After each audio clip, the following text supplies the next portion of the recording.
आओ, स्वागत है तुम्हारा। मैं तुम्हारी माँ हूँ रूपमती। मैं यशलोक की राजकुमारी हूँ। ये क्या किया तुमने? क्यों मेरे पीछे पीछे आ रहे हो? आखिर मेरा पीछा करके क्या पा लिया तुमने? मैं सब जान चुका हूँ। तुम कोई इंसान नहीं बल्कि एक पिशाचनी हो। सच सच बताओ कि तुमने मुझसे शादी क्यों की। अगर तुम्हें मुझे मारना ही था तो पहले ही दिन क्यों नहीं खत्म कर दिया। और ये तुम्हारी कोख में जो बच्चा है उसका क्या राज है। मैं सच में तुमसे प्रेम करती हूँ। आज से 20 साल बाद मेरा बच्चा ही मुझे हमारी दुनिया में लेकर जाएगा। उसके बाद तुम स्वतंत्र हो जाओगे। मैडम, रीवा नगर से बात कर रहा हूँ। यहाँ जंगल में पेड़ के नीचे एक लाश मिली है और उनके फ़ोन से आपका नंबर मिला है। क्या आप इन्हें जानती हैं? क्या? लाश? ये नंबर तो मेरी माँ का है। ऐसा नहीं हो सकता। मेरी माँ तो अपने गांव गई हुई है। मैडम, आपके घर में कोई हो तो उसे लेकर आप तुरंत यहाँ चली आइए। माँ के अलावा इस दुनिया में प्रिया का कोई नहीं था। अपने आप को संभालते हुए प्रिया रीवापुर पहुंच जाती है। वहां जाकर वो देखती है कि उसकी माँ के आसपास काफी भीड़ जमा है और माँ की लाश बरगद के पेड़ के नीचे पड़ी हुई है। उनका पूरा शरीर बिल्कुल नीला पड़ चुका था। माँ का अंतिम संस्कार करने के बाद वो अपने घर लौट जाती है।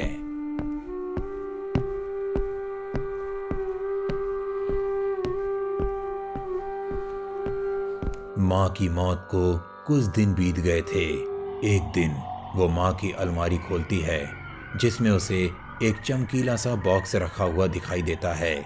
प्रिया उत्सुकता से उस बॉक्स को खोलती है। बॉक्स के अंदर कई सारी चिट्ठियां रखी हुई थीं। मैं समझती हूँ कि एक औरत के लिए बांझ होना कितना बड़ा अभिशाप है। एक बार को औरत खुद तो अपने मन को समझा भी ले, लेकिन ये दुनिया ताने मार मार कर उसे जीने नहीं देती। अगर तुम अपनी तकलीफ का अंत चाहती हो तो आज रात को 12 बजे रीवापुर के जंगल में पुराने बरगद के नीचे आ जाना। तुम्हारी समस्या का अंत हो जाएगा। मैं जानती थी कि तुम यहाँ जरूर आओगी। ये बच्ची आज से तुम्हारी बेटी है। इसे तुम अपनी औलाद समझकर पालना और यहाँ से बहुत दूर चली जाना। बस एक बात का ध्यान रखना, कभी भूलकर भी इस पेड़ के पास मत आना। और हाँ, इस बच्ची को ये बात कभी पता ना लगने पाए कि तुम उसे एक पेड़ के नीचे से उठा कर लाई थी। इससे ज़्यादा कुछ भी जानने की तुम्हें कोई ज़रूरत नहीं है। ज़्यादा जानने की कोशिश करोगी तो कंकड़ ही हाथ में आएंगे। इस बात का खास तौर पर ख्याल रखना। क्या? इस चिट्ठी में जिस बच्ची की बात हो रही है वो बच्ची मैं हूँ? इसका मतलब मैं अपनी माँ की बेटी नहीं हूँ। नहीं, उन्होंने मुझे उस पेड़ के नीचे से उठाया है। अगर ये सच है तो माँ की मौत कैसे हुई? और कौन है वो जिसने माँ को ये चिट्ठियाँ लिखी? हे भगवान, मेरा जीवन है या पहेली? सब कुछ उलझता जा रहा है। ऐसा लग रहा है जैसे कि मेरा सर फट जाएगा। कोई तो है जो इन सब पहेलियों का राज जानता है। मुझे उस इंसान को ढूंढना है जिसने माँ को चिट्ठी लिखकर उस पेड़ के नीचे बुलाया था और मुझे उन्हें सौंपा था। अपने सवालों के जवाब जानने के लिए प्रिया अपना बैग पैक करती है और रीवापुर गांव के लिए निकल जाती है। लेकिन एक भी आदमी ऐसा नहीं मिल पा रहा था जो उसकी माँ को पहले से जानता हो। तभी अचानक से एक बूढ़ी औरत उसे दिखाई देती है।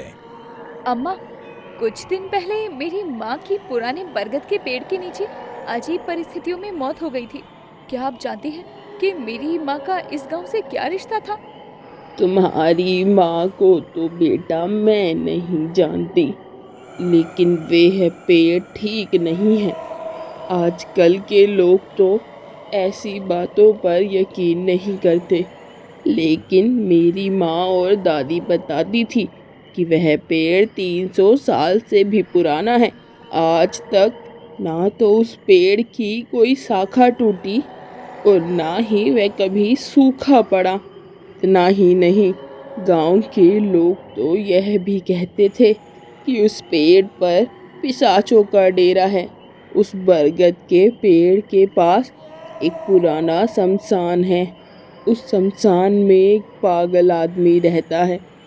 लोग कहते थे कि उस आदमी ने पिशाचनी को देखा है और तभी से वो पागल हो गया।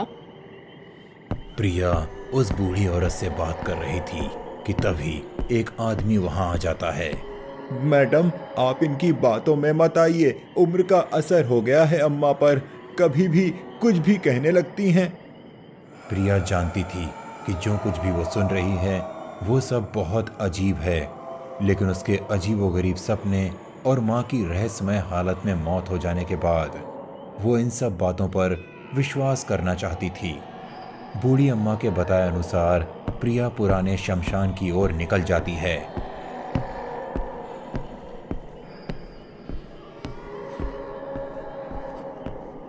पुराने शमशान में पहुंचकर वो देखती है कि एक बूढ़ा आदमी एक टूटी फूटी झोपड़ी में बैठा हुआ है। बाबा, क्या आप जंगल वाले पुराने बरगद के बारे में कुछ जानते हैं? कौन हो तुम? चली जाओ यहाँ से, वरना मारी जाओगी। उस पेड़ के पास मत जाना। लेकिन ऐसा क्या है उस पेड़ के पास जो आप मुझे वहां जाने से मना कर रहे हैं? अभी पिछले ही हफ्ते मेरी माँ की लाश भी उसी पेड़ के नीचे बरामद हुई थी। इतना ही नहीं, मैं भी अपनी माँ को उस पेड़ के नीचे ही मिली थी। मेरे पास बहुत सवाल हैं बाबा, लेकिन उन सवालों का कोई जवाब नहीं है। क्या आप मेरी मदद कर सकते हैं? क्या कहा? तुम्हें तुम्हारी माँ ने उस पेड़ के नीचे से उठाया था? क्या सच में तुम वही हो? हाँ बाबा, मैं वही हूँ। क्या आप मुझे जानते हैं? बताइए ना बाबा, कौन हूँ मैं, मेरे माँ बाप कौन है? तुम अपने माँ बाप के बारे में ना ही जानो तो अच्छा है बेटा। जितना जल्दी हो सके इस पेड़ और इस गांव से दूर चली जाओ, और फिर कभी यहाँ लौट के मत आना। वो तुम्हारा ही इंतज़ार कर रही है। लेकिन तुम चली जाओ यहाँ से। क्यों? तुम्हें अजीब और गरीब डरावने सपने दिखाई देते हैं, जैसे कोई तुम्हें अपनी दुनिया में बुला रहा हो? हाँ बाबा, इसीलिए अब पूरा सच जाने बिना मैं यहाँ से नहीं जाऊंगी। रात को सोती हूँ तो सपने में ना जाने कैसी डरावनी चीजें दिखाई देती हैं। ऐसा लगता है जैसे कोई शक्ति है जो मुझे अपनी ओर खींच रही है। किसी और ही दुनिया में पहुँच जाती हूँ मैं पिछले 20 सालों से किन हालातों से गुजर रही हूँ कोई भी नहीं समझ सकता। किसी को बताऊं भी तो लोग मेरा मजाक उड़ाते हैं। इसीलिए अब मुझे भागना नहीं है, सच का सामना करना है। मैं यहाँ से कहीं नहीं जाऊंगी। ऐसा मत कहो बेटा। तुम्हें उन शक्तियों से बचाने के लिए ही तो 20 साल पहले मैंने तुम्हारी माँ को सौंप दिया था। क्या आपने ही मुझे माँ को सौंपा था? मेरी माँ कौन है? आखिर क्या कसूर था मेरा जो आपने मुझे उस पेड़ के नीचे यूं लावारिस छोड़ दिया? और मेरी माँ, उसने भी कभी मुझे नहीं बताया कि मेरी असली पहचान क्या है। आप सबने मेरे साथ ये खेल खेला है। बेटा, 25 बरस पहले की बात है। मैं पास के गांव में रहता था। एक दिन मैं जंगल में लकड़ी काटने गया तो वहां पर मेरी नज़र एक बहुत ही सुंदर स्त्री पर पड़ी। उसके रूप को देखकर मैं उस पर मोहित हो गया और उसी से शादी करने की जिद पकड़ ली। मेरे माता पिता ने मुझे बहुत समझाया, लेकिन मैंने किसी की एक भी बात न सुनी और अपने माता पिता को छोड़कर उस लड़की के साथ अपनी एक अलग दुनिया बसा ली। शादी के कुछ सालों बाद तक सब कुछ बहुत अच्छा चल रहा था। फिर अचानक से मुझे पता चला कि मेरी पत्नी गर्भवती है। मैं बहुत खुश था। एक रात मैंने पाया कि मेरी पत्नी आधी रात को बिस्तर से गायब है। मैं घबरा गया और बाहर जाकर अपनी पत्नी को खोजने लगा। पत्नी को ढूंढते ढूंढते उस पेड़ के पास पहुंचा तो मैंने देखा कि वो अपनी आंखें बंद करके किसी साधना में लीन बैठी हुई थी। उस रोज़ मैंने पहली बार उसका असली रूप देखा था। वो बहुत ही डरावनी लग रही थी। अब मुझे कुछ समझ नहीं आ रहा था कि आखिर मेरी पत्नी आधी रात को इस पेड़ के नीचे बैठकर क्या कर रही है। मैं छिपकर उसे देखने लगा। तभी मैंने देखा कि उसने एक छोटे से शिशु की बलि देकर उसका खून पी लिया। ये देखकर तो जैसे मेरा रोआ रोआ डर से कांप उठा। मैं समझ गया था कि मेरी पत्नी कोई औरत नहीं बल्कि एक पिशाचनी है। मैं समझ नहीं पा रहा था कि आखिर एक पिशाचनी ने मेरे जैसे सीधे साधे इंसान के साथ शादी क्यों की। मुझे अपने सवालों के जवाब चाहिए थे। इसीलिए अब मैं लगातार कई रातों तक उसका पीछा करने लगा। वो रोज़ आधी रात के बाद उस बरगद के पेड़ के नीचे जाती और घंटों तक कोई तंत्र साधना करती।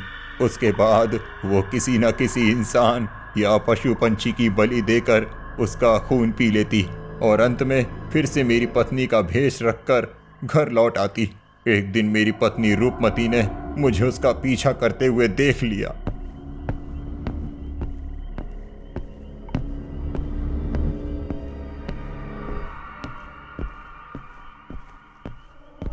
ये क्या किया तुमने? क्यों मेरे पीछे पीछे आ रहे हो?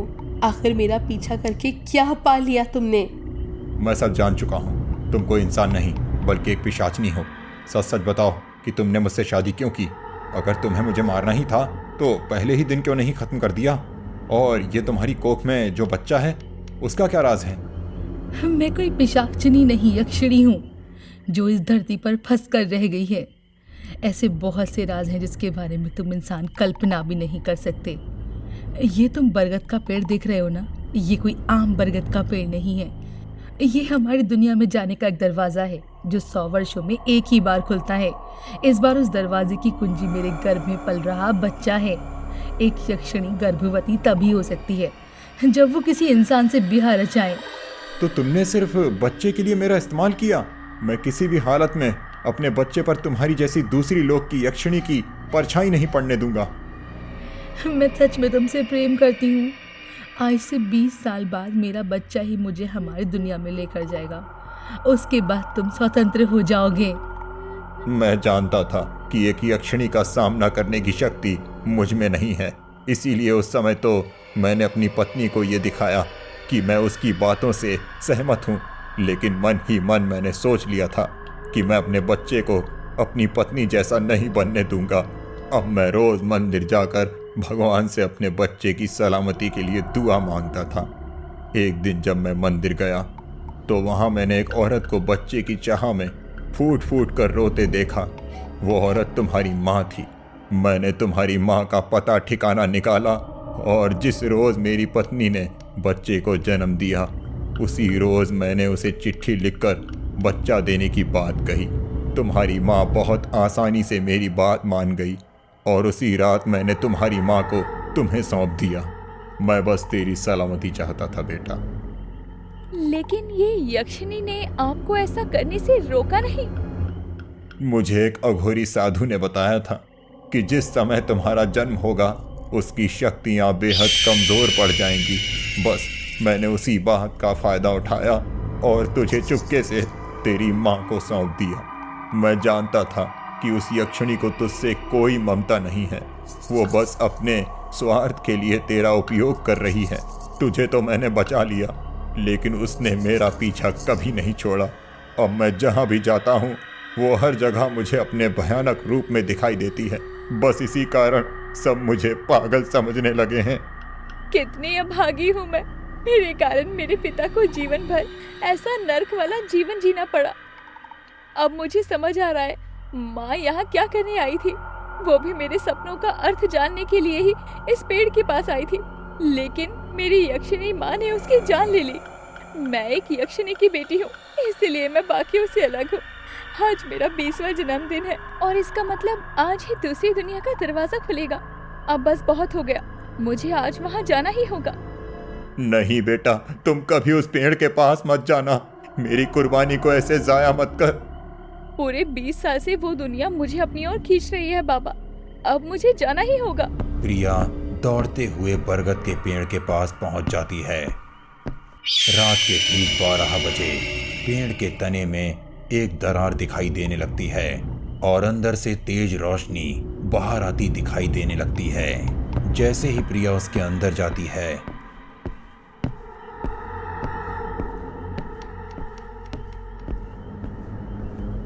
तो वो खुद को एक अलग ही दुनिया में पाती है। ये दुनिया बिल्कुल वैसी ही थी जैसे उसे सपने में दिखाई देती थी। जैसे पेड़ की शाखाओं पर फल लटकते हैं, ठीक वैसे रस्सियों से कुछ झिल्ली नुमा परत से ढके हुए सैकड़ों जीव हवा में लटक रहे थे, जिनसे एक सफेद चिपचिपाता पदार्थ नीचे टपक रहा था। आओ, स्वागत है तुम्हारा। ये पेड़ नहीं, ये हमारे यशलोक की कोख है जिसमें 100 बरस तक ये यश अपने परिपक्व होने का इंतजार करते हैं। क्या हुआ, अब पहचाना नहीं? मैं तुम्हारी माँ हूँ रूपमती। मैं यशलोक की राजकुमारी हूँ, किंतु मेरा मन हमेशा से पैशाचिक कार्यों में ही अधिक लगता था। इसी बात से नाराज होकर मुझे हमारे इष्ट देव ने 100 वर्षों तक धरती पर भटकने का श्राप दिया था। आज वो श्राप खत्म हुआ और देखो हम लोक में पहुंच गए हैं। ये सब यक्ष यक्षिनी अपनी झिल्ली से बाहर कब आएंगे? बस कुछ ही देर में इन सभी की झिल्ली फटने लगेगी। इसमें से यक्ष बाहर आएंगे। बस कुछ ही क्षणों की बात है। इसके बाद ये दरवाजा 100 सालों के बाद खुलेगा। इससे पहले कि ये सब अपनी झिल्लियों से बाहर आए, मुझे हमेशा हमेशा के लिए इस द्वार को बंद करना होगा। प्रिया दरवाजे से बाहर निकल जाती है और बाहर आकर उस पेड़ की ओट में छिपा कर रखा हुआ माँ काली का त्रिशूल लेकर उस दरवाजे पर गाड़ देती है। प्रिया के त्रिशूल वहां पर गाड़ते ही अंदर से बाहर आने की कोशिश कर रही रूपमती को मानो बिजली का झटका महसूस होने लगता है और वो चीखते हुए वापस अंदर की ओर भागने लगती है। ये क्या कर रही हो? हटाओ इस त्रिशूल को यहाँ से और अंदर आ जाओ, नहीं तो तुम्हें वापस लाने में मुझे फिर से 100 साल का इंतजार करना पड़ेगा। और अगर मैं धरती पर रही तो इस बार मैं किसी को नहीं छोड़ूंगी। प्रिया अपनी माँ की बात का कोई जवाब नहीं देती और त्रिशूल को मजबूती से पकड़कर वहीं पर खड़ी रहती है। कुछ ही मिनट के बाद पेड़ के तने में बना हुआ दरवाजा बंद हो जाता है और सारे यक्ष पेड़ के अंदर की दुनिया में कैद हो जाते हैं। प्रिया त्रिशूल की मदद से उस पेड़ पर लगातार वार करती है, जिससे पेड़ की शाखाएं टूट टूट कर नीचे गिरने लगती हैं। कुछ देर बाद प्रिया के बाबा भी वहां आ जाते हैं। ये क्या कर रही हो बेटा? बाबा, ये पेड़ नहीं, ये यक्षिनियों की कोख है और मुझे आज इस कोख को हमेशा हमेशा के लिए खत्म करना है। आपको क्या लगा था बाबा, मैं भी उनके साथ मिलकर अपनी माँ की तरह बन जाऊंगी? नहीं बाबा, मेरे अंदर आपका भी खून है और एक यक्षिनी होने से पहले मैं एक इंसान हूँ। अपनी बेटी की बात को सुनकर बाबा की आंखों में आंसू आ जाते हैं और वो प्रिया के हाथ से त्रिशूल लेकर पेड़ के ऊपर पूरी ताकत से वार करने लगते हैं। दोनों बाप बेटी मिलकर गांव वालों की मदद से उस पेड़ को काट देते हैं और इंसानी दुनिया में आने का रास्ता बंद कर देते हैं, ताकि फिर से कोई यक्षिणी किसी बाबा का जीवन बर्बाद ना कर सके।